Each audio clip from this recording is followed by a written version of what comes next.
Hi mga kabar! Barchikadora here! Welcome back sa ating channel where legal chika made simple! Ituloy na natin ang chika sa part 2 ng landmark labor case ni Hesansa versus Bright Maritime Corporation. Dapat updated kayo sa part 1 ha, para hawak mo ang beat. Kaya tara?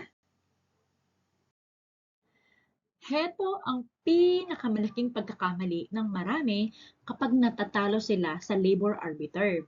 Akala nila, kapag grade 11 na ang sakit, pwede ka nang dumiretso agad sa Court of Appeals.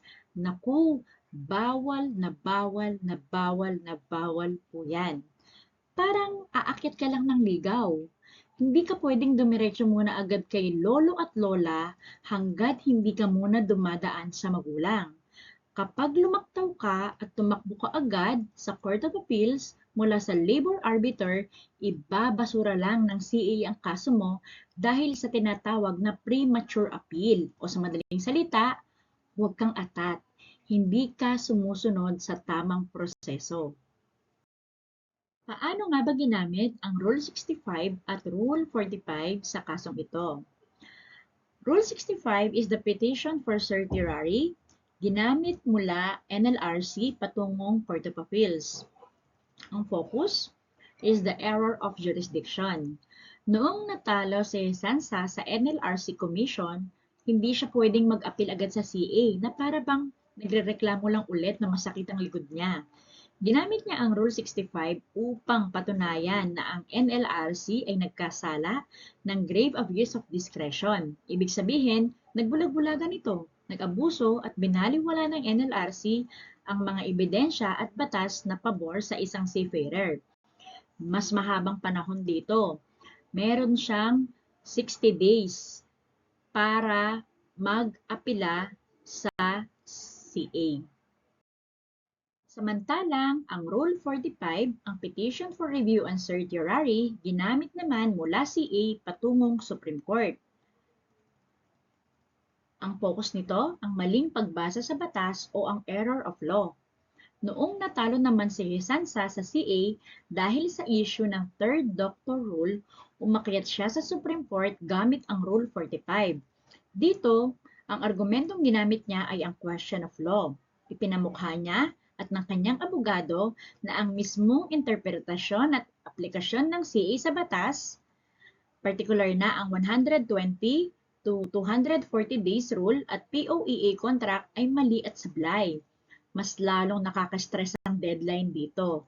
Bibigyan ka lamang ng 15 days para maihain ito sa Supreme Court mula ng pagkabasura nito sa CA. Para hindi tayo malito, dapat alam natin kung sino si labor arbiter. Siya ay isang quasi-judicial officer assigned to a regional arbitration branch of the NLRC Commission. Ang role niya, they have the original and exclusive jurisdiction over labor management disputes such as illegal dismissal, unfair labor practices, and monetary claims arising from employment. Samantalang ang commission naman, ito ay tumutukoy sa National Labor Relations Commissions at alinman sa mga divisions nito. Ito ang appellate body o lupong ng tagasuri ng NLRC. Kapag ang labor arbiter ay nagpalabas ng desisyon sa unang pagdinig, ang komisyon ang may kapangyarihang mag-review o dinggin ang apela mo. Pinamumunuan ito ng isang chairman kasama ang iba pang mga commissioners na itinalaga ng Pangulo ng Pilipinas. At upang mabilis na maaksyonan ng mga kaso sa buong bansa, ang komisyon ay nahahati sa magkakaibang dibisyon sa Luzon, Visayas at Mindanao at bawat dibisyon ay binubuo ng 3 commissioners. At ang kanilang tungkulin ay dinggin at pagpasyahan ng mga apela mula sa mga desisyon, utos o resolusyon ng mga labor arbiter at meron din silang kapangyarihang magpalabas ng temporary restraining order o injunction upang pigilan ang matinding pinsala ng mga usapin na may kaugnayan sa welga, strikes or mga lookouts. At Kapag nagpupulong ang mga lupon, yun ay tinatawag nilang en banc. Sila ang bumubuo ng mga panuntunan, alituntunin at mga internal na patakaran ng NLRC. Sa labor cases sa Pilipinas, bawal ang shortcut. Hindi ka pwedeng dumiretso agad sa pinakamataas na hukuman. May tinatawag tayong ladder of appeal o ang tamang hagdanan ng hustisya. Alamin natin kung ano ang 4 na hakbang na dapat mong daanan. Una, ang labor arbiter. Dito nagsisimula ang lahat. Dito mo formal na isasampa ang iyong reklamo, gaya ng illegal dismissal, kulang na pasahod o mga disability claims ng mga seafarers. Ang labor arbiter ang unang makikinig at magpapasya sa kaso mo. Ang pangalawa, ang NLRC Commission Main Office. Kapag nag-appeal ka, ang mga commissioners ng NLRC na ang magre-repaso sa desisyon ng labor arbiter. Titignan nila kung may pagkakamali ba sa naging hatol. Paano kung natalo ka pa rin dito? Ang unang remedyo ay maghahain ka ng Motion for Reconsideration o MR sa NLRC mismo. Bawal kang tumalon agad sa korte dahil sa batas, kailangan mo munang ubusin ang lahat ng paraan bago ka dumiretso sa CA. Ang pangatlong ladder, ang CA via Rule 65. Kapag binasura ngayon ng NLRC, ang iyong MR, dito nalalabas ang kaso mula sa sangay ng executive at aakyat sa tunay na hukuman. Pero teka, hindi ito normal na appeal. Gagamit ka rito ng Rule 65 or Petition for Certiorari. Ibig sabihin, kailangan mong patunayan sa Court of Appeals na ang NLRC ay nagkasala ng grave abuse of discretion o matinding pag-aabuso ng kanilang kapangyarihan.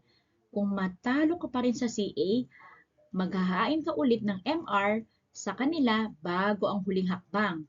At ang Court of Last Resort, ang Supreme Court via Rule 45. Ito ang tinatawag na Court of Last Resort o ang pinakahuling hantungan ng hustisya sa Pilipinas. Aakyat ka rito gamit ang Rule 45 or Petition for Review and Certiorari. Pero tandaan, sa antas na ito, questions of law lang ang pinag-uusapan. Ibig sabihin, hindi na muling magtitimbang ng mga lumang ebidensya ang mga judges. Ang susuriin na lang nila ay kung tama ba ang pagkakaintindi at pagpapatupad ng batas. Tulad ng sikat na kaso ng seafarer na si Hesansa na tinalakay natin, nito lang, natalo man siya mula sa step 1 hanggang step 3. Pinatunayan niya na kapag sinundan mo ang tamang proseso at nakarating ka sa Korte Suprema, makakamit mo pa rin ang hustisya.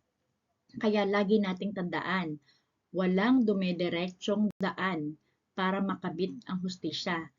Dapat susunod pa rin tayo sa tamang proseso nito. Nag-enjoy po ba tayo sa kaso ni Hesansa? Parang di pala totoo ang kasabihan na basta seaman, si manloloko, no? Kasi sila pala ay naloloko din. Hay! Pero kahit may mga bad feed ka, huwag mo pa rin kalimutang i-like, mag-subscribe at i-click ang notification bell para updated ka sa ating mga bagong legal chika. At i-share mo na din to sa kachika mo na mahilig magsabi ng idemanda mo na yan. Chika lang. Kaya mo yan. Kita kits. Bye!